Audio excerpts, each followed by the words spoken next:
ओम नमो भगवते वासुदेवाय। ओम नमो भगवते वासुदेवाय। ओम नमो भगवते वासुदेवाय। नारायणं नमस्कृत्यं नरं चैव नरोत्तमं देवीं सरस्वतीं व्यासं ततो जयमुदीरये। तमादिदेवं करुणानिधानं तमालवर्णं सुहितावतारम् अपार संसार समुद्रसेतुं भजामहे भागवत स्वरूपम। ग्रंथराज श्रीमद् भागवतम द्वितीय स्कंध सप्तम अध्याय।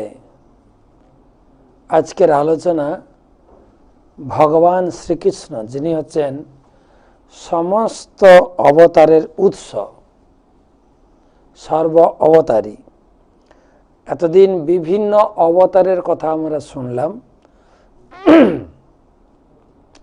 पुरुष अवतार, नरनारायण ऋषि अवतार, हयग्रीव अवतार, हंस अवतार, कपिल अवतार, ऋषभदेव अवतार, रामचंद्र परशुराम अवतार, विभिन्न अवतारेर कथा शुनलाम। आजकेर आलोचना समस्त अवतारेर उत्स भगवान श्रीकृष्ण सम्बन्धे ब्रह्माजी तिनि कि वर्णना करछेन। आमरा भागवतमेर दशम स्कंधे एर विस्तारित पाबो। एखन संक्षेपे किछु धारणा बेश कयेकटी श्लोके, प्राय 12टी श्लोके ब्रह्माजी वर्णना करछेन। अन्यान्य अवतारेर कथा एकटा श्लोके अथवा दुटो तीनटे श्लोके पढ़लाम, किन्तु भगवान श्रीकृष्ण सम्बन्धे ब्रह्माजी अनेकटाई बोलेछेन, ताओ सम्पूर्ण नय। कयेकटा लीला एखाने ताओ एकटु धारणा दिएछेन, जा रुटिनेर मतो, माने चार्टेर मतो,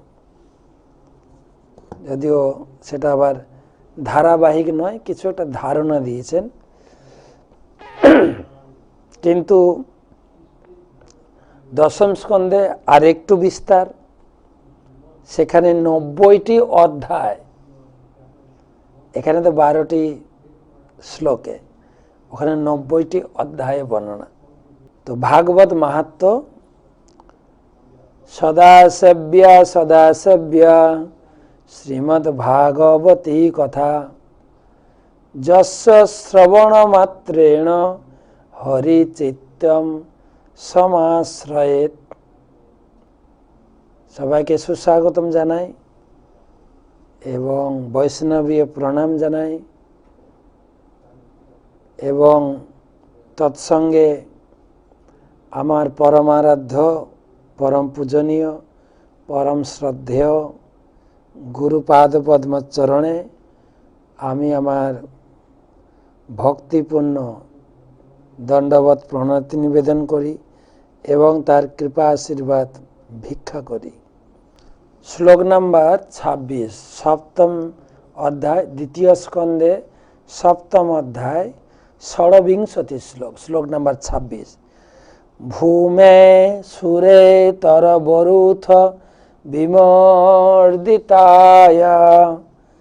क्लेशव्ययाय कलया शीतकृष्ण क्लेश केशः जात करिष्यति जनानुपलक्ष्य मार्गः कर्माणि चात्म महिम पनिबंधनानि।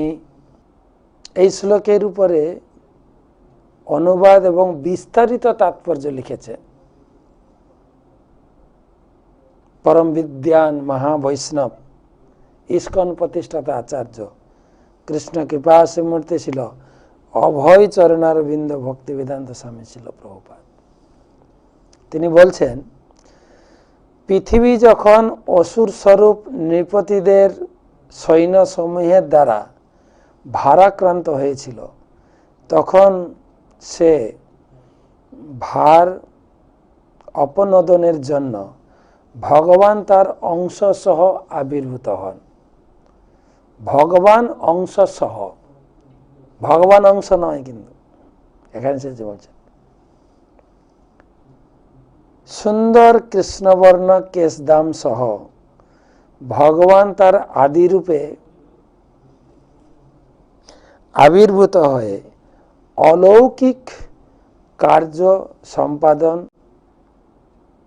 করার মাধ্যমে তার অপ্রাকৃত মহিমা বিস্তার করেন। তার মহিমা কেউই যথাযথভাবে অনুমান করতে পারেন না।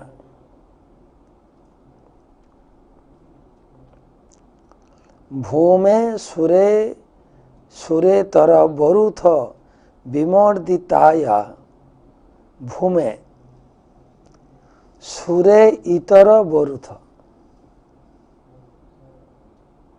সুর ইতর মানে ভূমি, ভূমি যখন ভারাক্রান্ত হয়ে গেছিল, কাদের দ্বারা?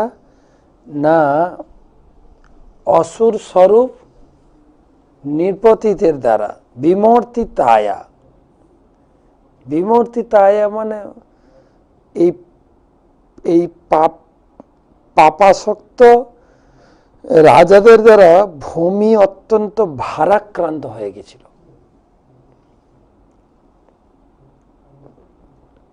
লোকে এখন বলছে যে আমাদের অনেক লোক সংখ্যা বেড়ে যাচ্ছে, লোক সংখ্যা বৃদ্ধিতে ভূমি ভারাক্রান্ত হয় না।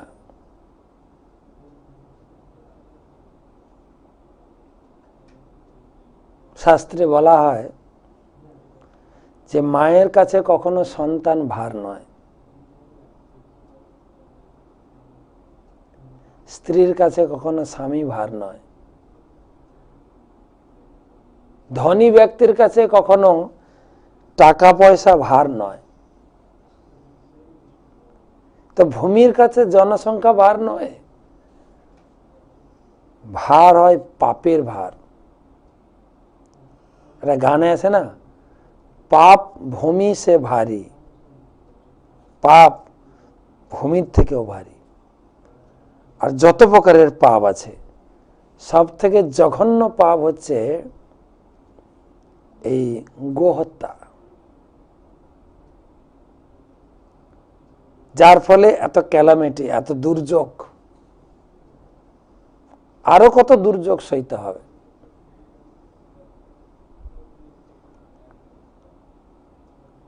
আমরা আগেও আলোচনা করেছিলাম, বেশ কিছু বছর আগে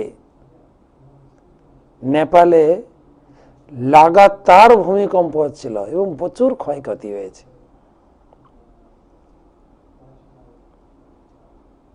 তো নেপাল তো হিন্দু রাষ্ট্র ছিল, এখন নেই, এখন তো গণতন্ত্র, রাজতন্ত্র নেই। আর প্রকাশ্যে এই ভূমিকম্পের কারণ বিদ্বান পণ্ডিতরা তারা গবেষণা করে জানলেন। প্রকাশ্যে, তার কয়েকদিন আগে প্রকাশ্যে প্রচুর গোহত্যা করা হয়েছিল। আর এই গরুর বা গাভীর এক ফোঁটা রক্ত যখন মাটিতে পড়ে, ধরিত্রী দেবী কেঁপে ওঠে, সহ্য করতে পারেন না।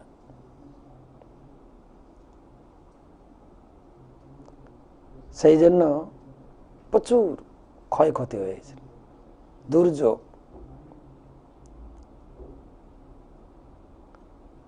আর সেটাই হচ্ছে বর্তমান, এত দুর্যোগ, করোনা, তার উপরে কি বলে ইয়াস না জস, ইয়াস, তারপরে বলছে সব থেকে বেশি ক্ষতি হয়েছে বাংলা, উড়িষ্যা। তার বাংলা সব থেকে বেশি হওয়া তো উচিত, আমাদের বর্তমান সরকার গো হত্যাতে উৎসাহ প্রদান করছে। এই সরকার আসার পরে গো হত্যা বেড়ে গেছে, কসাইখানা বেড়ে গেছে। আর আমরা যারা গো হত্যা করে তারা তো সেই সরকারকে ভোট দিয়ে আরো উৎসাহ দিচ্ছে, আর আমরা যারা হিন্দু তারাও ভোট দিয়েছে সরকারকে, আরো উৎসাহ দিচ্ছে আরো করো পাপ। এই পাপের ফল ভোগ করতে হবে না? অবশ্যই ভোগ করতে হবে।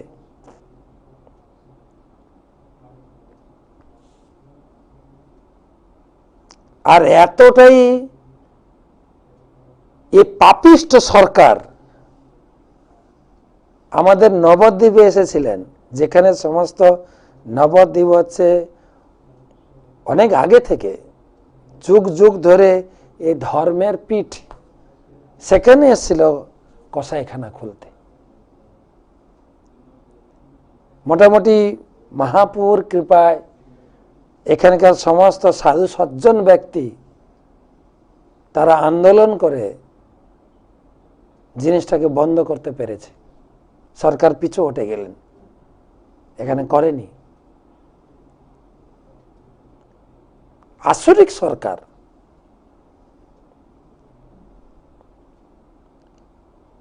তো সেই জন্য বলছেন সুরে তর বরুথ বিমূর্তিতায়া, পৃথিবী সহ্য করতে পারে না। ক্লেশ ব্যয় কলায়, ক্লেশ ব্যয় মানে প্রচুর পরিমাণে ক্লেশ, দুর্দশা, দুর্যোগ, ক্লেশ। কলয়া শীতকৃষ্ণ কেশ। তখন ধরিত্রী দেবী তিনি ব্রহ্মার শরণাপন্ন হলেন। ব্রহ্মা ধরিত্রী দেবী এবং দেবতাদেরকে নিয়ে ক্ষীর সমুদ্রের তীরে ভগবান বিষ্ণুর আরাধনায় যুক্ত হলেন। ভগবান বিষ্ণু তখন বললেন যে ভগবান কৃষ্ণের আবির্ভাবের সময় হয়েছে, ভগবান আবির্ভূত হবেন। জাত করিষ্যতি কলয়া শীত কৃষ্ণ কেশ। ভগবানের চাঁচর কেশ ছিল। আমাদের হিন্দিতে একটা কথা বলে, ও কাফের হ্যায় जो इस्लाम को बंदे नहीं।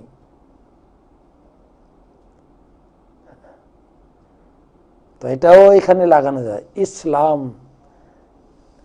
लाम गेसु के इस्लाम जो बंदे नहीं वो काफिर है। लाम गेसु, लाम মানে কেশদাম, কেশ। ভগবানের এই কেশদাম সহ ভগবান কৃষ্ণকে যে পূজা না করে ও কাফের है। সীতা কৃষ্ণ কেশ কলয়া, ভগবান কৃষ্ণ তার অংশ কলা সহ অর্থাৎ বলরাম সহ আবির্ভূত হয়েছে। প্রভুপাদ তাৎপর্য লিখেছেন এই শ্লোকে বিশেষভাবে কৃষ্ণ এবং তার প্রথম অবতার বলরামের আবির্ভাবের ইঙ্গিত দেওয়া হয়েছে। জাত করিষ্যতি জনানুপলক্ষ মার্গ।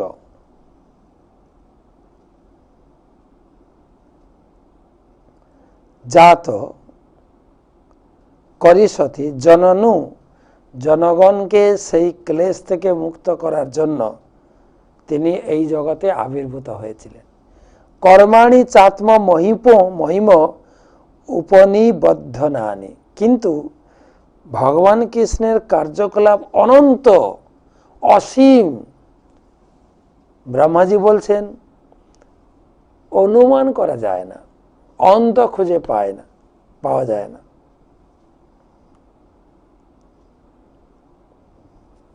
পুরাণে দেখা যায় ব্রহ্মাজি একবার তপস্যায় বসেছিলেন, 32,000 বছর তপস্যা করেছেন। ওনার জীবন আয়ু তো অনেক বড়। তো তপস্যা করেছেন, তপস্যা করার পরে ভগবান তার সামনে আবির্ভূত হয়েছেন। ভগবানকে তিনি করবদ্ধ হয়ে প্রণাম নিবেদন করেছেন, স্তুতি করেছেন। তার স্তুতির মধ্যে একটা বাক্য ছিল, হে প্রভু, আপনাকে আমি ভালোভাবে উপলব্ধি করতে পেরেছি। ভগবান বলছেন, ব্রহ্মা তাই নাকি, তুমি উপলব্ধি করতে পেরেছো? হ্যাঁ। তো তুমি আমাকে কি উপলব্ধি করেছো? তো ব্রহ্মাজি বলছেন, আমি এটাই উপলব্ধি করেছি, আমি আমার জীবনভর তপস্যা করেও আপনাকে জানতে পারবো না, এটাই জানতে পেরেছি। লোকে তো শাস্ত্রগ্রন্থ পড়ে না, তাও ভগবান সম্বন্ধে, আমাদের হিন্দু ধর্মের লোকেরা আমাদের ভগবান সম্বন্ধে কটূক্তি কথা বলে। তোমার কৃষ্ণ কি করেছে জানো? কত আজে বাজে কথা বলে। অন্যান্য ধর্মের লোকেরা তাদের ঈশ্বরকে নিয়ে এরকম কথা বলে না, যতটা হিন্দু ধর্মের লোকেরা নিজেদের ঈশ্বরকে নিয়ে, নিজেদের দেবতাদেরকে নিয়ে যতটা কটূক্তি করে। এ তো মহাপাপ। তো সুতরাং শাস্ত্রগ্রন্থ অধ্যয়নের মাধ্যমে আমরা ভগবানের কার্যকলাপ, ভগবানের মনোভাব, উদ্দেশ্য, গীতায় তো বলেছেন ভগবান নিজেই, জন্ম কর্ম চমে দিব্য, আমার জন্মকর্ম দিব্য এবং যো ব্যক্তি তত্ত্বত, যিনি ভালোভাবে আমার জন্মটা জানতে পারবেন, ভালোভাবে আমার কর্মপ্রণালী জানতে পারবেন, তিনি সমস্ত ক্লেশ থেকে মুক্ত হবেন, এই একদম গ্যারেন্টি। আমার জন্মটা তোমার মতো নয়, কিন্তু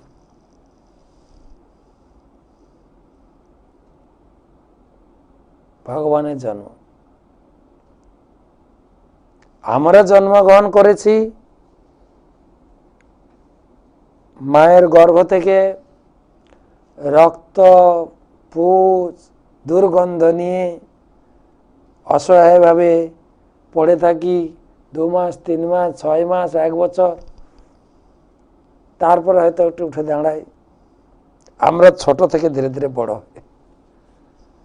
আর জেলখানাতে ভগবান যখন আবির্ভূত হয়েছিলেন, আপনারা হয়তো অনেকে সিরিয়াল দেখেছেন, রামায়ণ সাগরের মহাভারত সিরিয়াল আদি, সেখানে দেখবেন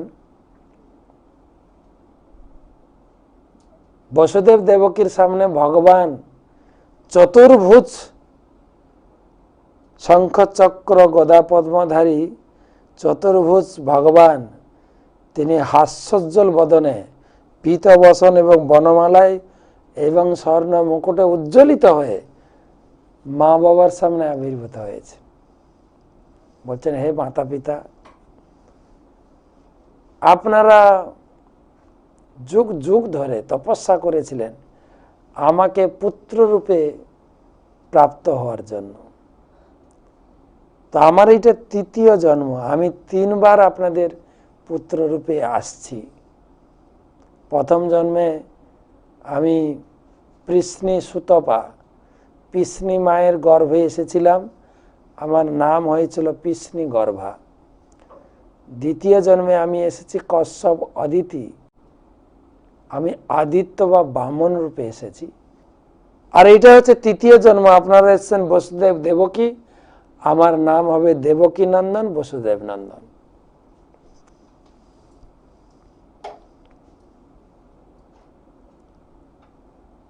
তো মা তখন হাত জোড় করে বলছেন, প্রভু, যদি আপনি আমাদের পুত্র রূপে এসে থাকেন, অহোভাগ্য, আমাদের উপরে আপনার অহেতুকী কৃপা। হে প্রভু, আমার অপরাধ ক্ষমা করুন এবং আপনি এত পূর্ণাঙ্গ শরীরে আবির্ভূত হয়েছেন, আপনি আমার পুত্র রূপে এসছেন, তা আপনি শিশুরূপ ধারণ করেন যাতে আপনাকে আমি কোলে নিতে পারি। তা আপনাকে কোলে নেব কি করে? ভগবান সঙ্গে সঙ্গে শিশুরূপ ধারণ করেছেন। ভগবান বড় থেকে ছোট হয়েছেন, আর আমরা ছোট থেকে ক্ষুদ্র থেকে একটু একটু বড় হই। আমরা বড় হয়ে কি বলে play KG, 1 KG, 2 KG, class 1, class 2, 3 পড়ে ধীরে ধীরে জ্ঞান অর্জন করি। ভগবান জন্মগ্রহণ করেই মাকে 3 জন্মের জ্ঞান দিয়েছে। প্রথম জন্মে আমি এসেছিলাম, দ্বিতীয় জন্মে এসেছিলাম, এটা আমার তৃতীয় জন্ম। ভগবান আবির্ভূত হন, অবতরণ করেন যিনি উপর থেকে নেমে আসেন।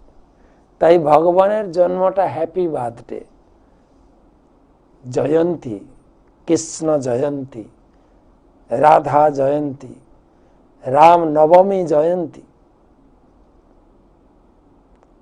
আর আমরা ভগবানকে বাদ দিয়ে নিজেদের হ্যাপি বার্থডে করছি। আরে আমাদের হ্যাপি বার্থডে কোথায়? আমরা তো কত কষ্ট করে জন্মগ্রহণ করেছি, কতজনের কষ্ট হয়েছে। একে তো মা গর্ভ ধারণ করেছে, কে যদি স্বাভাবিকভাবে জন্ম হয়েছে হয়েছে, নাহলে ডাক্তার কেটে ছিঁড়ে। মায়ের কত কষ্ট, শিশু যখন জন্মগ্রহণ করে কান্না করে, তার ভিতরে আমার হ্যাপি বার্থডে, সে কি করে হয়? তাই ভগবানের জন্ম এবং কর্ম সম্বন্ধে এই আমরা শাস্ত্র থেকে জেনে কিছুটা ভগবান সম্বন্ধে অনুমান করতে পারি। আর শাস্ত্র না পড়ে এই রাস্তাঘাটে দাঁড়িয়ে কোনো মন্তব্য করা ভগবান সম্বন্ধে, এই তো ছাগলে কিনা খায় আর ড্যাশে কিনা বলে, এ পাগলামি ছাড়ার কিছুই না। তো ভগবান কৃষ্ণ তিনি আবির্ভূত হলেন। এবারে ব্রহ্মাজি তার লীলা সম্বন্ধে তুলে ধরছেন। তোকে 27 নম্বর শ্লোক, তোকেন জীব হরণম যদুলোকিকায়াস ত্রৈমাসিকস্য চপদা সকটোপবৃত্তঃ যদৃঙ্গ তন্ত রগতেন দিবিস্পসর্বা উন্মূলনম তিতরথার্জুন তর্ণভাব্যম। অনুবাদ, শ্রীকৃষ্ণ যে পরমেশ্বর ভগবান সে সম্বন্ধে কোনো সন্দেহ নেই। মাতৃকড়স্থিত ক্ষুদ্র শিশুরূপে বিশাল শরীরা পুতনা রাক্ষসীর প্রাণবধ করেন। 3 মাসের শিশু অবস্থায় পদাঘাতে সংকট ভঞ্জন করেন, সংকট ভঞ্জন। হামাগুড়ি দিয়ে গমনপূর্বক গগনস্পর্শী অতি উচ্চ অর্জুন বৃক্ষ যুগলের অভ্যন্তরে প্রবেশ করে তাদের উৎপাটন করেন। এই সমস্ত কার্য ভগবান ছাড়া আর কার পক্ষে সম্ভব? ব্রহ্মাজি জাস্ট চার্ট দিয়েছেন, চার্ট। বলছেন আমরা ভগবানের বাললীলা দেখে কেউ আবার বিভ্রান্ত হতে পারি, কিন্তু সেই সঙ্গে ভগবানের বাললীলার ভিতরেও কিছু ঐশ্বর্য আছে, যেখানে উপলব্ধি হয় ভগবান ছাড়া এই কাজগুলো কেউ করতে পারে না। তোকেন জীবন হরণম যদুলোকি কায়াস। থকেন মানে একটা শিশু, মাত্র 6 দিনের শিশু, সে পুতনা রূপে বিশালাকায় অসুরকে বধ করেছে। অসুর, বিশ্বনাথ চক্রবর্তী ঠাকুর তো আরো বিস্তার লিখেছেন। ভগবান পুতনাকে বধ করতে কোনো অস্ত্র ব্যবহার করেন। আরে 6 দিনের শিশু কি অস্ত্র ব্যবহার করবে? কাহিনী আপনারা জানেন যে ভগবান কি করে জন্মগ্রহণ করলেন। যে বসুদেব দেবকীর যখন বিবাহ হলো, দেবকী সম্পর্কিত ভাই কংস দেবকী বসুদেবকে নিয়ে যাচ্ছেন বসুদেবের বাড়িতে নববিবাহিত তার পত্নী দেবকী, যে হচ্ছে কংসের বোনকে শ্বশুর বাড়িতে পৌঁছে দিয়ে দেওয়ার জন্য নিজে হাতে রথ চালিয়ে যাচ্ছেন। ধরুন এখনকার দিনের নিজের গাড়ি ড্রাইভিং করে আমি আমার নিজের বোনকে শ্বশুর বাড়িতে পৌঁছে দিতে যাচ্ছি। মাঝ রাস্তায় হঠাৎ দৈববাণী, কংস মূর্খ, তুমি জানো না যে বোনকে তুমি নিজে হাতে রথ চালিয়ে নিয়ে যাচ্ছ সেই বোনের অষ্টম গর্ভের সন্তান তোমার মৃত্যুর কারণ হবে। দেখেন বোনের প্রতি ভালোবাসা। দৈববাণী শোনার সাথে সাথে রথের রশ্মি ছেড়ে দিয়ে ঘুরে দাঁড়িয়েছে। দেবকীর মাথার চুলের মুঠি ধরেছেন এক হাতে, বাম হাতে, আর ডান হাতে খড়গ তুলেছেন, মেরে দেব। আর বিবাহ যেহেতু হয়েছে বসুদেবের সঙ্গে,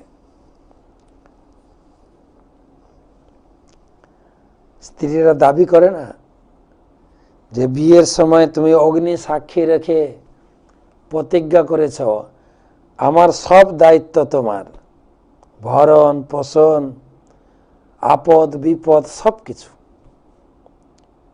বিয়ে হয়েছে আগের দিন, এখন বসুদেবের দায়িত্ব। এখন কংস ভাই, তার দায়িত্ব গেছে, দায়িত্ব বসুদেবের। বসুদেব উঠে দাঁড়ালেন, এ কি করছো কংস, তুমি এক অবলা নারীকে তুমি হত্যা করতে যাচ্ছ, এতে তোমার অপযশ হবে। তোমার একটা খ্যাতি আছে, সুনাম আছে, এ কি করছো তুমি? বলে খ্যাতি সুনাম জলাঞ্জলি যাক, আমি এক্ষুনি একে বধ করব। তো অনেক বর্ণনা, অনেক বসুদেব বিভিন্নভাবে কংসকে বুঝাতে চেয়েছেন যে কোনো অবস্থায় তাকে মারা উচিত নয়, কিন্তু কংসকে কে বুঝাবে? অসুর, নিজের যতটুকু স্বার্থ বুঝে অসুররা। তো তখন লাস্টে শেষমেশ বসুদেব একটা প্রতিজ্ঞা করে বলতে, দেখো আমি তোমার কাছে শর্ত করছি, এ তো তোমার মৃত্যুর কারণ নয়, এর অষ্টম গর্ভের সন্তান তোমার মৃত্যুর কারণ, এই মৃত্যুর কারণ নয়। সুতরাং আমি তোমাকে প্রতিশ্রুতি করছি, শর্ত করছি, এর সন্তানদের আমি তোমার হাতে তুলে দেব। ভবিষ্যতে যদি এর কোনো সন্তান হয় আমি তোমার হাতে তুলে দেব। তো কংস বসুদেবের প্রতিজ্ঞা জানতেন, কথা মানে কথা। এইটা শুনে দেবকীকে মারার জন্য যে উদ্যত নিয়েছিলেন নিরস্ত হলেন, রথ চালিয়ে নিয়ে বসুদেবের গৃহে পৌঁছালেন এবং তখন থেকেই বসুদেব দেবকীকে তিনি জেলে বন্দি করে রাখলেন। ভগবানের কৃপায় প্রতি বছর একটা করে পুত্র সন্তান জন্ম দেন। প্রথম সন্তান জন্ম হয়েছে দেবকীর, এবং প্রতিশ্রুতি অনুযায়ী দেখুন বসুদেব নিজের পুত্র সন্তান, সদ্যজাত পুত্র সন্তান তুলেছেন হাতে। দেবকীর করুণ আর্তনাদ, দেবকী তো জানে এ নিয়ে যাচ্ছে কংসের হাতে তুলে দেবে, আর্তনাদ সত্ত্বেও তিনি তুলে দিলেন কংসের হাতে। কংস সেই সদ্যজাত সন্তানকে দেখে, নিজের ভাগনা তো বোনের ছেলে, ভগ্নীর পুত্র, ভাগ্নেয়, এসব সংস্কৃত ভাষা।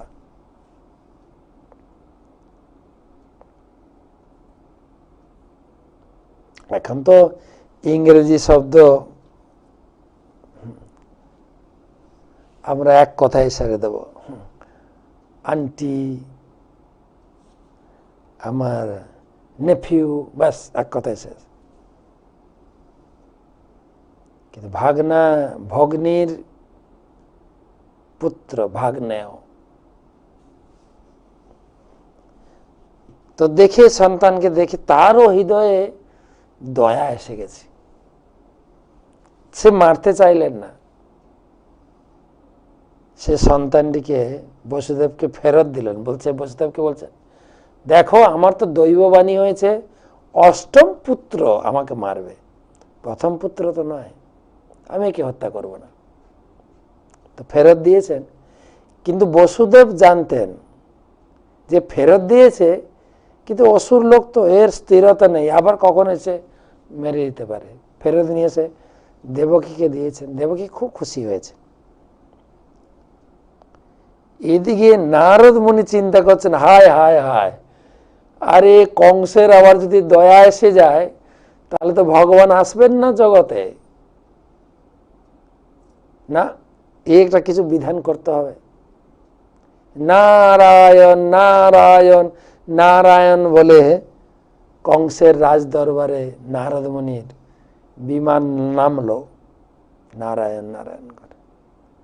তো কংস নারদ মুনিকে সুস্বাগতম জানিয়েছেন, উত্তম আসন প্রদান করেছেন, পদধৌত করেছেন, তার যত প্রকারের আতিথ্যতা সবকিছু করেছেন। তখন নারদ মুনি বলছেন, মহারাজ আশা করি কুশলেই আছেন। বলছে হ্যাঁ।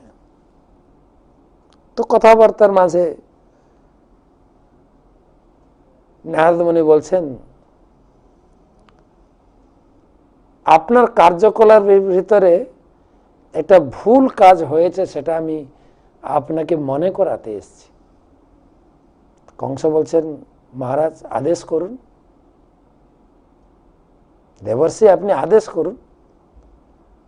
বলছে, এই যে দেবকীর সদ্যজাত সন্তান, বসুদেবের তো প্রতিশ্রুতি ছিল তার প্রত্যেকটি সন্তান আপনার হাতে তুলে দেবে, আপনি তাদের বধ করবেন। কংস বলছেন, দেবর্ষি আমি পারলাম না, কি সুন্দর শিশু সন্তানটি, আর আমি ভাবলাম যে আমার তো দৈববাণী হয়েছে দেবকীর অষ্টম গর্ভের পুত্র, তো আমি কেন এই সন্তানটাকে মারব, কি সুন্দর সন্তানটি, আমি পারলাম না দেবর্ষি। নারদ বলছেন, নারায়ণ নারায়ণ নারায়ণ। আপনার দেবতারা আপনার মনকে বিগড়ে দিয়েছে। বলছে মানে? বলছে জানেন না, এ বিষ্ণুর ছলনা। বিষ্ণু যে কখন কিভাবে আসে সে আমাদের ধরাছোঁয়ার বাইরে। বিষ্ণুর মায়া। কংস হক্কা বক্কা হয়ে বসে, আচ্ছা কি বলতে চাইছেন আপনি? বলছে আমি বলতে চাইছি,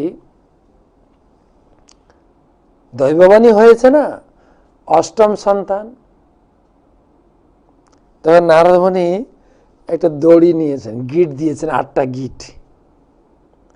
বলছে দেখুন 1 2 3 4 5 6 7 8, যদি নিচের থেকে গুনেন 8 হচ্ছে উপরে। এই প্রথম সন্তান হয়েছে, দ্বিতীয় সন্তান, 8 নম্বর সন্তান।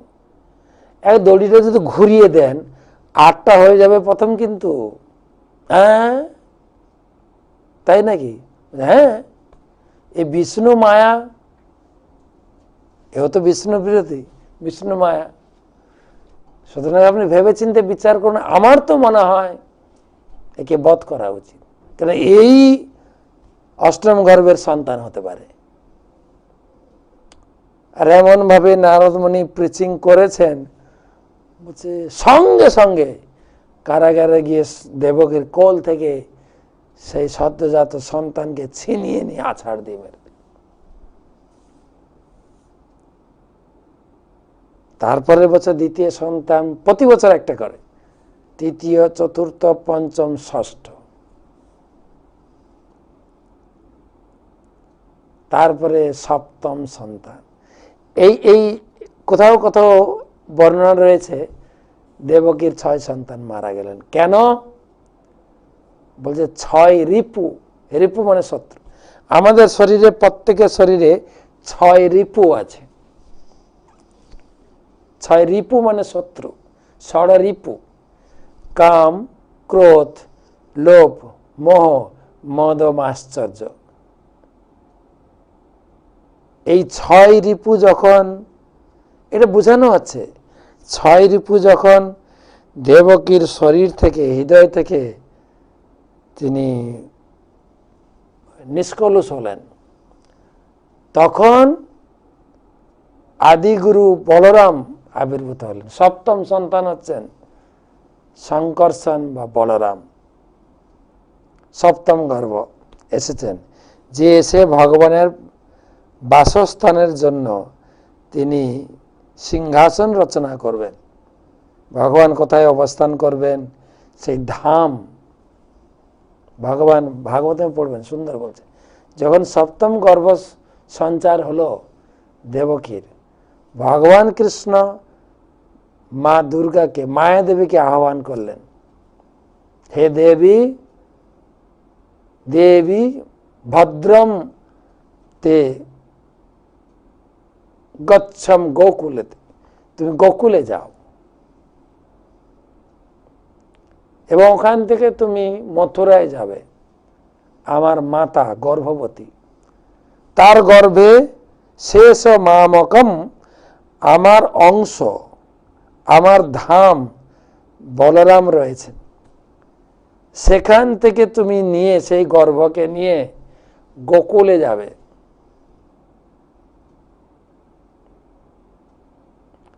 গোকুলে রোহিণী রয়েছে, রোহিণীর গর্ভে স্থাপন করবে। আর তুমি আকর্ষণ করে নিয়ে যাবে, সেই জন্য সেই সন্তানের নাম হবে শঙ্কর্ষণ। আর তিনি জগতে আবির্ভূত হয়ে তিনি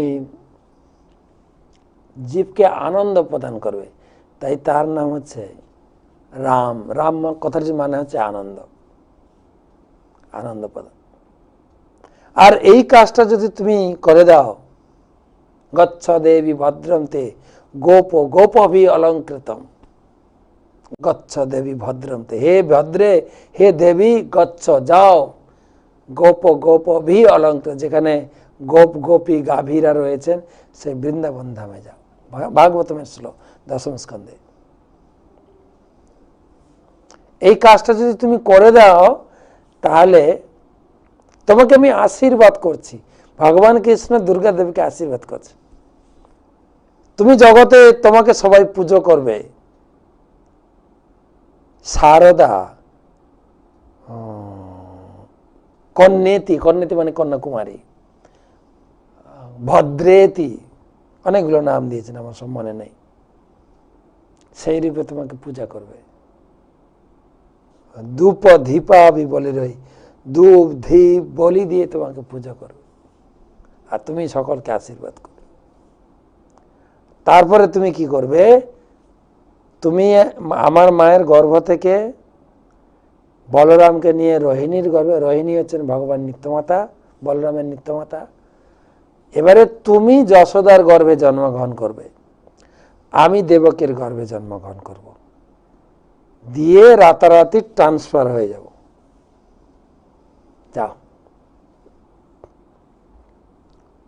এই হচ্ছে ভগবানের জন্ম, রাতারাতি।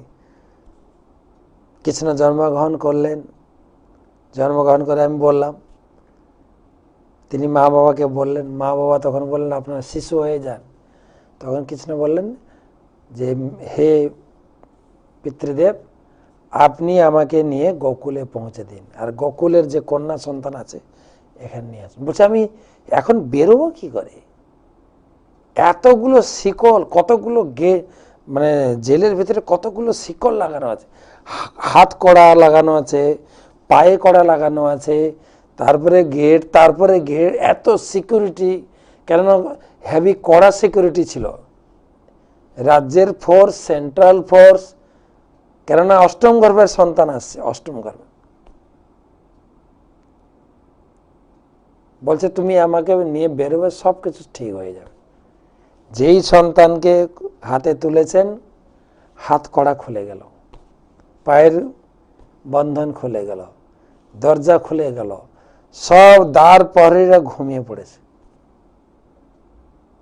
তারপরে ভারী বৃষ্টি হচ্ছে, যমুনা একদম ভরপুর যমুনা, যমুনা রাস্তা করে দিলেন, ঝুড়িতে নিয়ে এগোচ্ছেন। ভগবান ঝুড়িতে রয়েছেন, পা দুটো বেরিয়ে আছেন। এবারে যমুনা চাইছে, আরে আমার কোল দিয়ে প্রভু যাচ্ছেন, আমি একটু চরণে প্রণাম করব না? সে কি করে হয়? যেই বসুদেব যমুনায় রাস্তা ছিল, নেমে হাঁটা শুরু করেছেন, জল এসে বাড়তে শুরু করেছে, বেড়ে বেড়ে বাড়ছেন। কেন বাড়ছেন? ও পা ছুঁবে, আর পা ছুঁতে গিয়ে বসুদেব তো ডুবে যাচ্ছে, ভগবানকে ঝুড়ি থেকে পড়ে গেছে যমুনা, আর বসুদেব ব্যতিব্যস্ত হয়ে গেছেন। যমুনা কি করলেন? বসুদেবের কাছে পৌঁছে দিলেন, বসুদেবের মাথায় নিয়ে চললেন। পৌঁছে দিয়ে যশোদার ওখানে কন্যা সন্তান জন্মগ্রহণ করেছিল, ওখান থেকে যশোদাও তিনি সন্তান জন্ম দিয়ে, জানি না, প্রসব বেদনায় একদম অঘোর নিদ্রায় নিদ্রিত।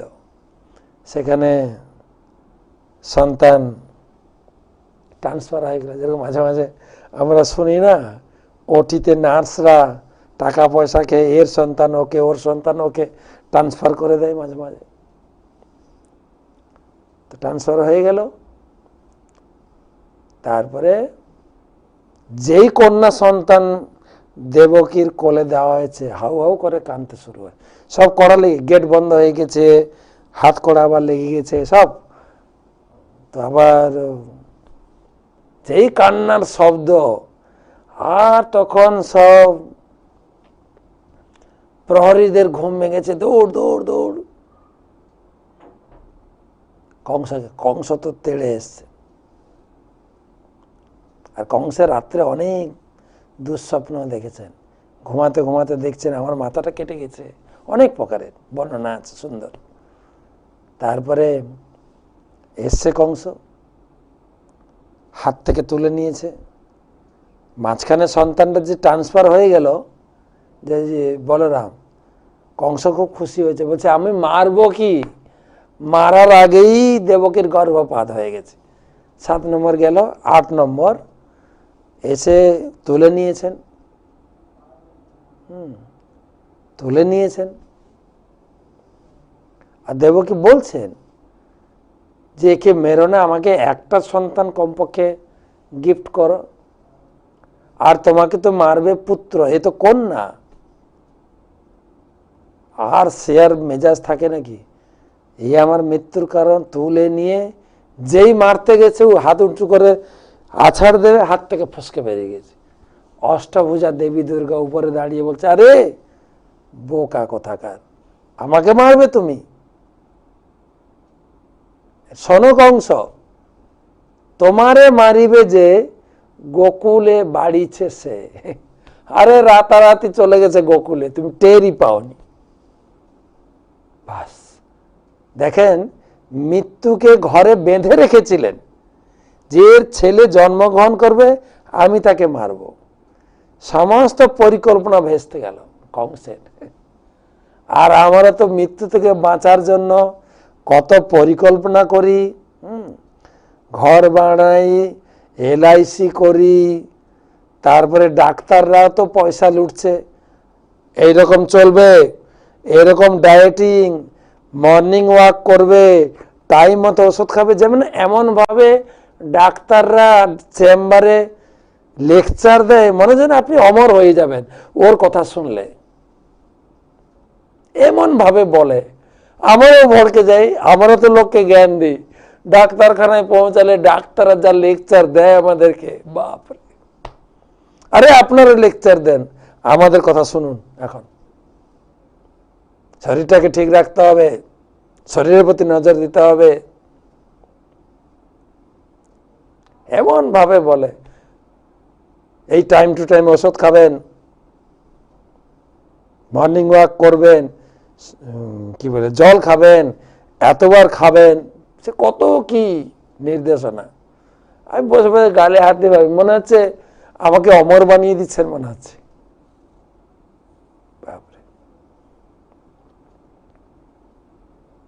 তো কংস মনে করুন না, মৃত্যুকে ঘরে বেঁধে রেখেও তিনি বাঁচতে পারেননি। আর আমরা, আমাদের কখন মৃত্যু আসবে? কংস তো তবু জানতে পেরেছিল এই অষ্টম গর্ভের সন্তান তাকে মারবে। আমরা তো কিছুই জানি না কখন মৃত্যু কি রূপে আসবে।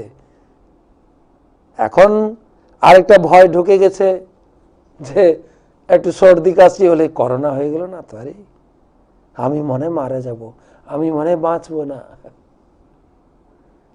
এইটা আতঙ্কে লোকে মরছে, আতঙ্কে, হয়তো করোনা নয়। আমি একটা ছোট্ট ভিডিও ক্লিপ দেখছিলাম, সেখানে বুঝাচ্ছে ডাক্তার যে এটা একটা সাইকোলজি, মানে মানুষের মনটা এমন হয়ে গেছে। আর আরো মেডিসিন হোল্ডাররা, ডাক্তাররাও প্রচার করছে তাদের মেডিসিন বিক্রি হবে। এখন এই কথা বলতে গেলে আমার আবার কেস হয় কিনা, রাম বাবার পিছনে কেস চলছে এখন। এই ডাক্তারদের ওষুধ বিক্রির একটা মাফরা, আর কিছুই না। এমন ভাবে আতঙ্ক ধরাচ্ছে লোককে। আমারও আতঙ্কগ্রস্ত, কেন সবাই একটা হইচই চলছে। একটু সর্দি হলেই, একটু জ্বর এলেই, একটু কুক্ষ কাশি হলেই আমার করোনা হয়ে গেল না তো। একটা ভিডিওতে একজন সাইকোলজিস্ট উনি বুঝাচ্ছেন, বলছে আগে কি জ্বর হতো না? আগে কি আপনার গলা ব্যথা করতো না? আগে কি আপনার কাশি হতো না? তো বলছে দেখুন, একটা উদাহরণ দিচ্ছি।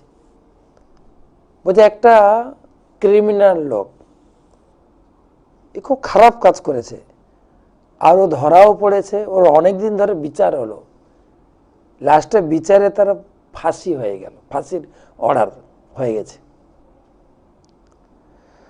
তখন কিছু মনস্তাত্ত্বিক কিছু লোক গিয়ে পরীক্ষা করার জন্য তারা জাজের কাছ থেকে ওই যার ফাঁসি হয়েছে ক্রিমিনাল, ওকে চেয়ে নিল। বলছে একে ফাঁসিতে মারবো না, একে বিষাক্ত সর্পদংশনে মারব আমাদের দিন। ঠিক আছে, তো যেদিন ওর ফাঁসির অর্ডার ছিল ওই দিনই ওকে একটা ঘরে নিয়ে গেছে, সুন্দর চেয়ারে বসিয়েছে, তাকে চোখে পটি বাঁধছে, ভালো করে পটি বেঁধে দিয়েছে। বলছে তুমি দেখতে পাচ্ছ? বলছে না। তো তোমার এখন মৃত্যু হবে সাপের দংশনে। যার ছোট একটা ছুঁচ, নিপল ছুঁচ নিয়ে তার পায়ে একটু ফুটিয়ে দিয়েছে। আর কিছুক্ষণ থাকতে থাকতে থাকতে থাকতে থাকতে থাকতে থাকতে থাকতে মারা গেল। আচ্ছা, তাকে গিয়ে পোস্টমর্টম করা হলো, তাকে পরীক্ষা করে কি জন্য মরল। পরীক্ষা করে দেখা গেল ওর শরীরে বিষাক্ত কোবরার বিষ। জাস্ট মানসিক।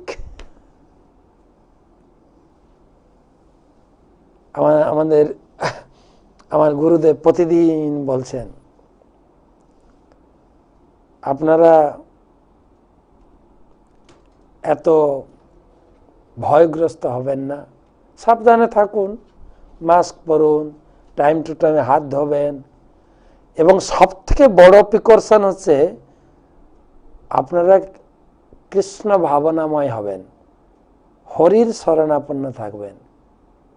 হরি, সকাল সন্ধ্যায় মায়ের একটু হরিধ্বনি, উলুধ্বনি, শঙ্খধ্বনি করবেন, যত অমঙ্গল অশুভ শক্তিকে বিনাশ করতে পারবেন। আমি সবার জন্য প্রার্থনা করি, গুরুদেব বলছেন, বিশেষ করে ডাক্তার, নার্স, যারা সামনাসামনি করোনার সঙ্গে লড়াই করছে, ডাক্তার, নার্স, স্বাস্থ্যকর্মী, পুলিশ, এবং যারা আমাদের ইস্কনের ভক্তরা প্রসাদ বিতরণ করছেন করোনা রোগীর কাছে, তাদের জন্য বিশেষ প্রার্থনা করি বলছেন গুরুদেব প্রতিদিন। তো যাই হোক, কংস তো মৃত্যুকে হাতে পেয়েও ফসকে গেল, যে মারবে মৃত্যুদাতাকে। তো তখন যে এই প্রথম রাক্ষসী, প্রথম যে ভগবান পুতনাকে বধ করেছে, সেটা বলে মনে আজকে যে হয়ে যাবে। পুতনা বধ করলেন ভগবান। তিনি পুতনাকে, কংস আজ্ঞা দিলেন, পুতনার সঙ্গে সঙ্গে এসে হাজির। সে ছিল খেচরি, আকাশে উঠতে পারত, জলচর, স্থলচর, খেচর। খেচর মানে আকাশে যারা উড়ে, তো সেগুলোকে খেচরি ছিল, আকাশে উঠতে পারত। আকাশ থেকে নেমে এলো, বলছে মহারাজ আপনারা আজ্ঞা করুন। বলছে দেখো, বিষ্ণু আমাকে প্রতারণা করে, চিটিং করেছে। বসুদেবের সন্তান হয়ে রাতারাতি সে গোকুলে চলে গেছে। বলছে আমি কি করতে পারি বলুন? বলছে আমি চাই তুমি তাকে বধ করো। অসুরাত তো সেদিন মহারাজ বলছিলেন না, অসুরাত তো মানে হাত উসকুস করছে, কিছু একটা বধ করার কথা এলেই দৌড়ায়। ঠিক আছে, চিন্তা করবেন না, গোকুলে সদ্যজাত এই 1 সপ্তাহের ভিতরে যত সন্তান জন্মগ্রহণ করেছে আমি সবাইকে মারব। প্রত্যেক গোকুলে আকাশে উড়ে উড়ে উড়ে উড়ে গোকুলে তিনি নেমেছেন। এই পুতনা নামার সাথে সাথে তিনি তো যোগবিদ্যা, একটা সুন্দর নারী রূপ ধারণ করেছে, অপূর্ব দেখতে। প্রত্যেকের বাড়ি বাড়ি যাচ্ছে, আর তাকে দেখে সমস্ত মহিলারা, পুরুষরা অভিভূত হয়ে গেছে। আর এই গোকুলে নন্দালয়ে নন্দের পুত্র, মা যশোদার পুত্র জন্মগ্রহণ করেছে কৃষ্ণ। জানি না বিভিন্ন দেবদেবী আসছেন তাকে দর্শন করতে, তার সাক্ষাৎ করার জন্য দেবদেবীরা আসছেন। কোন দেবী হয়তো এসছে, ঘরে ঢুকে যাচ্ছে, কেউ মানা করছে না। সাক্ষাৎ দেবী এসছেন স্বর্গ থেকে। কারো বাড়িতে কোনো সন্তান আছে, ছোট্ট সদ্যজাত সন্তান, কোলে তুলছেন, আদর করছেন এবং অনুমতি নিচ্ছেন যে আমি কি একটু, আমার বুকে হচ্ছে অমৃত, এই অমৃত কুম্ভ একটু পান করাতে পারি, যার ফলে তোমার সন্তান আয়ু, আরোগ্য, যশ বৃদ্ধি লাভ করবে। কে না বলবে? কোলে নিয়ে দুধ পান করাচ্ছে, আর তার তো দুধ ছিল না, সে দুধের থলিতে কালকুট বিষ ভরে নিয়ে গিয়েছিল। তারপরে দুধ খাওয়াচ্ছে, চলে যাচ্ছে। কিছুক্ষণ পরে, 1 ঘন্টা 1.5 ঘন্টার পরে শিশু সেই বিষের জ্বালায় নীল বর্ণ ধারণ করে মারা যাচ্ছে। সারা গোকুলে হাহাকার পড়ে গেছে, সবার বাড়িতে সন্তান মারা গেছে। ধীরে ধীরে ধীরে ধীরে নন্দালয়ে পৌঁছেছে। সেখানে রোহিণী ছিলেন, যশোদা মা ছিলেন। তারা তো দেখে হক্কাবক্কা, এত সুন্দরী রানী, অপূর্ব দেখতে, তার ড্রেস, তার শরীরের গঠন এবং তার আবভাব। এবং কৃষ্ণ যেখানে দোলনায় শুয়েছিল সেখানে পৌঁছে গিয়ে কৃষ্ণের দিকে তাকানো, আদর করা, তাকে, কৃষ্ণ তো তার দিকে তাকায়নি, চোখ বন্ধ করে। এই যে চোখ বন্ধ করেছেন তার উপরে অনেক ব্যাখ্যা দিয়েছেন সুখদেব গোস্বামী, বিভিন্ন আচার্য, আমি ডিটেলসে যাচ্ছি না। 2-3টা আমার মনে আছে, বলতে পারি। প্রথমত পুতনার দিকে তাকান, এ পাপী, এর মুখের দিকে তাকাবো না। দ্বিতীয় বর্ণনা, আমি একে মারবো, এই নারীকে বধ করব। নারী বধ তো উচিত না, তবু তাকাননি। বিভিন্ন কারণ। তার যা ভগবান, তার যা শিশুদের প্রতি যে বাৎসল্য ভাব প্রদর্শন করেছে এমন ভাবে, মা যশোদা গালে হাত দিয়ে বলছে, হায় রে, আমার তো মনে হয় কৃষ্ণের মা যদি এ হতো, কৃষ্ণ আরো যত্ন পেত।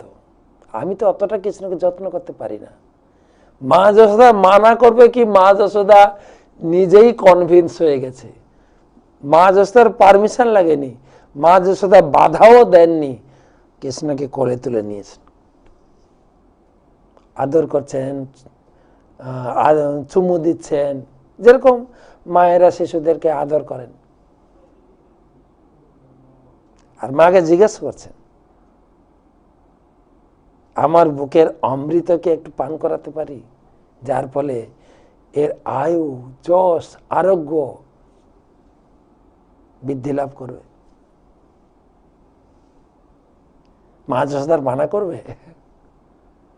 এবারে আঁচল ঢাকা দিয়ে মায়েরা যেরকম সন্তানদের দুধ পান করেন, পান করাচ্ছে। রোহিণী যশোদা হক্কা বক্কা হয়ে দেখছেন, ঈশ্বরের কি কৃপা, সাক্ষাৎ দেবী এসেছেন অমৃত পান করাতে। এবারে পান করতে করতে করতে তার প্রাণবায়ু চুষতে শুরু করেছে, করে চিৎকার করা শুরু করেছে। তখন সব বলছে, কি হলো? আর চিৎকার, ছাড় রে, ছাড় রে, ছাড় রে।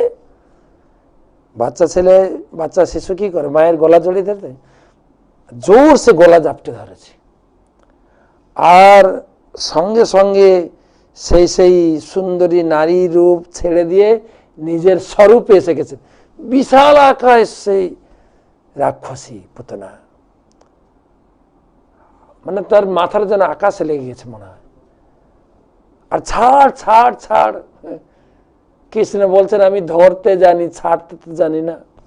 যে একবার আমার চরণে আসে, যাকে আমি একবার ধরে নি, তাকে তো আর ছাড়ি না। শাস্ত্রে বলছে, সেই ভৃত্য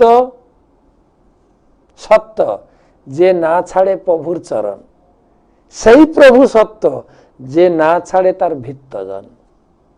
বলে আমি ধরেছি, ছাড়বো না তো? আমি ধরতে জানি, ছাড়তে জানি না। বাস প্রাণবায়ু শুষে নিয়ে, আর এদিকে চিৎকার চিৎকার, আর যশোদা মা তো কান্না করতে, আর সেদিকে উঠতে উঠতে অনেক দূর চলে গেছে। আর সবাই গ্রামবাসী সব ছুটে এসছেন, সেই অসুর আকাশে উঠছে আর এর পিছনে ওরা ছুটছে। এক সময় পুরো কৃষ্ণ তাকে বধ করে মাটিতে পড়ে গেলেন। শরীরটা কত বড় ছিল জানেন? যেখানে পড়েছে ওখান থেকে পিছনে যত বিশাল ফলের বাগান ছিল, 6 ক্রোশ 6 ক্রোশ সেই শরীরটা লম্বা ছিল। কত গাছপালা, ঘর বাড়ি সব নষ্ট হয়ে গেল শরীরটা পড়ে যেতে। দেখেন, আর কৃষ্ণ তার বুকের উপরে খেলা করছেন। তার শরীরের বর্ণনা দিয়েছেন সুখদেব গোস্বামী। 6 ক্রোশ মানে বলছে দুটো হাত যেন পড়েছে নদীর দুটা তট, নদীর বাঁধ বলে না, বাঁধ, দুটো বাঁধের মতো লাগছে। তার স্তন দুটো ছিল একটা যেন পর্বত। আর গোপেরা তার কাছে গিয়ে, মানে সিঁড়ির মতো তার উপরে উঠে কৃষ্ণকে নিয়ে এলেন। দেখেন, 6 দিনের শিশু পুতনাকে বধ করলেন। কি দিয়ে বধ করলেন?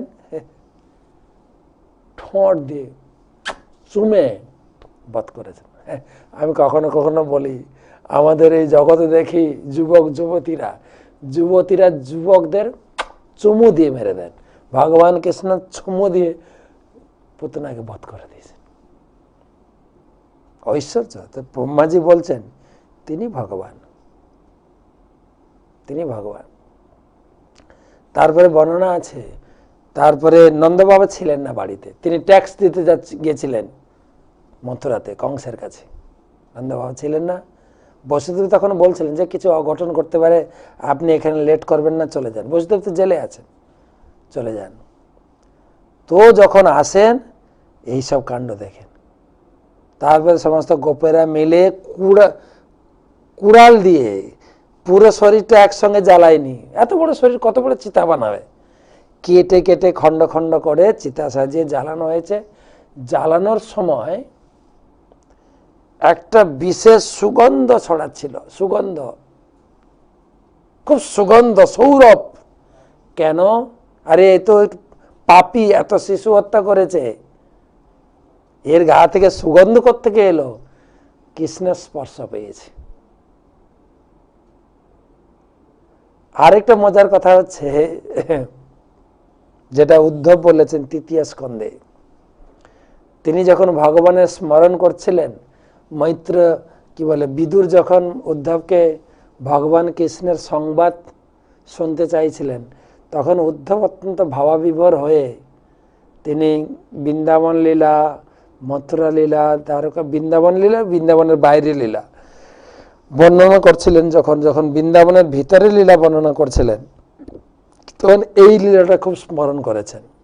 তিনি বলছেন, অহো বকিজম স্তনকালকূটম জিঘাম সয়াম অপয়দ অপ্যসাধ্যি লেভে গতিম ধাতু চিতাম ততন্যম কং বা দয়ালুম শরণং ব্রজেম। হে বিদুর, আমি কি বলবো, সেই ভগবান কৃষ্ণ কত দয়ালু, কত করুণাময়। দেখো,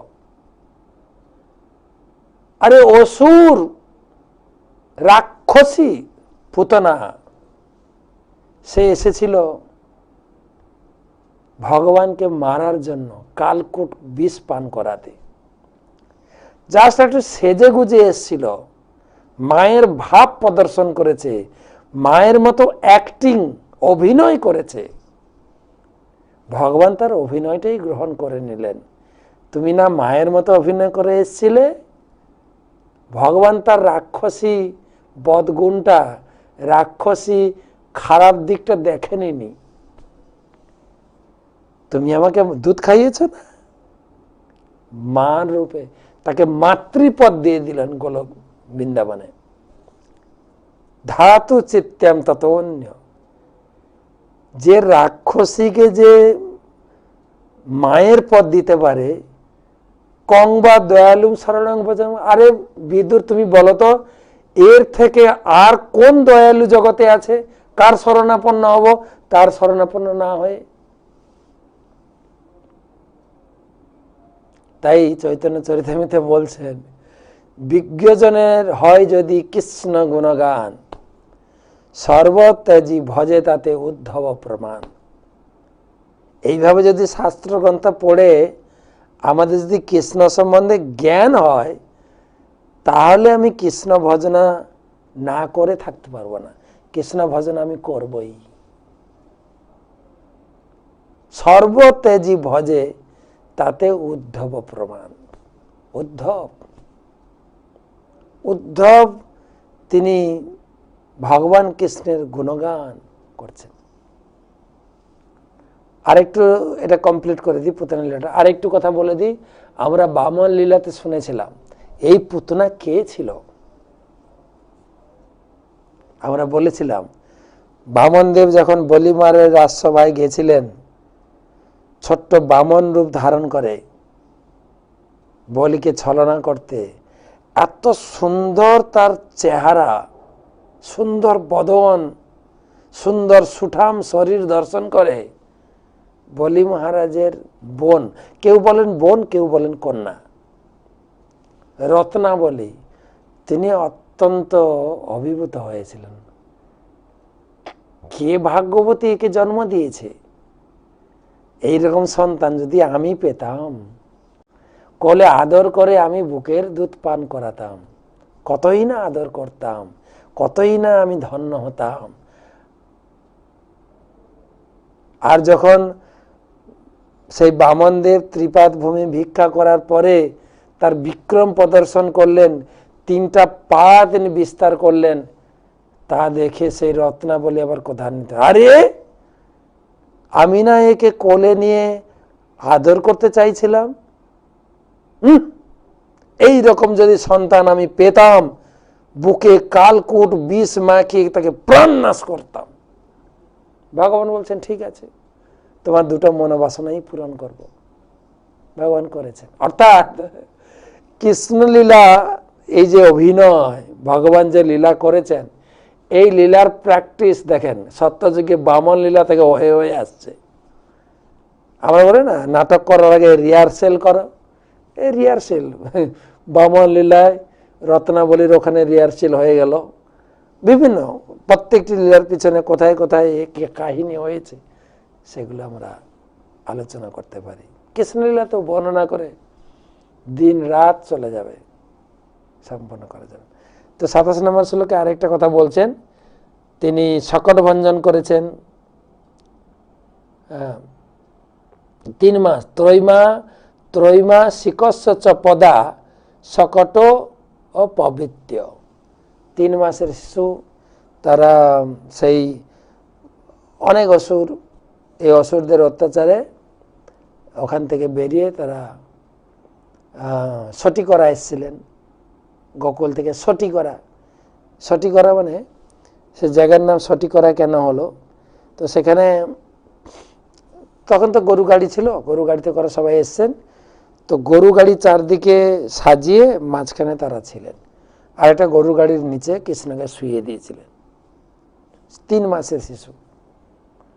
আর সেখানে শকট, সেখানে আরেকটা অসুর এসেছিল যে তাকে গাড়ি চাপা দিয়ে মেরে দেবেন, আর কৃষ্ণ জানেন তো। আর বাচ্চারা পা ছুঁড়ে না, পা ছুঁড়তে ছুঁড়তে এমন পা ছুঁড়েছেন গাড়িটাই উল্টে গিয়ে অসুর মারা গেছে। 3 মাসের শিশু, সেটাও ব্রহ্মাজি তিনি স্মরণ করছেন। তো সবাইকে অশেষ ধন্যবাদ।